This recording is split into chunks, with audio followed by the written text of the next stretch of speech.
আপনি নিজেও জানেন না আপনার উপরে কেউ কালো জাদু করতে পারে, অথবা আপনি এমনটা কখনো ভাবেননি। তবে হ্যাঁ, আপনি কালো জাদুর শিকার হতেই পারেন। এটা অবিশ্বাস্য নয়। কালো জাদু একটি অতিমানবিক ও অশুভ শক্তির সংশ্লিষ্টতা। কালো জাদু সাধারণত অতিমানবিক শক্তি দ্বারা করা হয়, তবে অনেকে বলেন এতে ভূত, প্রেত, প্রেতাত্মা ব্যবহার করা হয়। অর্থাৎ বলা হয়ে থাকে যে কালো জাদু দিয়ে ভূত, প্রেত, প্রেতাত্মা ইত্যাদি বশ করে তাদের দিয়ে নানান ধরনের কাজ করানো হয়। প্রেতাত্মা মূলত জিনদেরকে বলা হয়, জিনেরা বিভিন্ন ধরনের রূপ ধরে।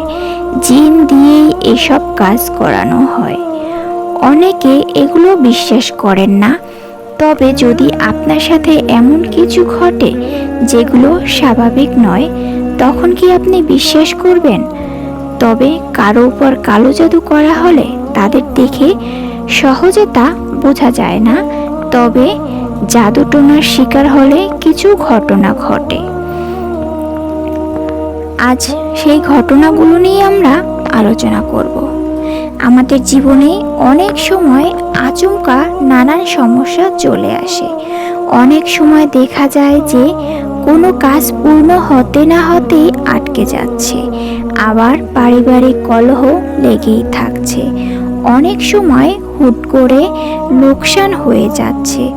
এর ফলে মানব জীবনের অবসাদ বৃদ্ধি পায়। স্বাস্থ্যমতে নেতিবাচক শক্তি প্রভাব বৃদ্ধির কারণে এমনটা হতে পারে। সাধারণ ভাষায় বলতে গেলে এর পিছনে ব্ল্যাক ম্যাজিক বা কালো জাদু দায়ী।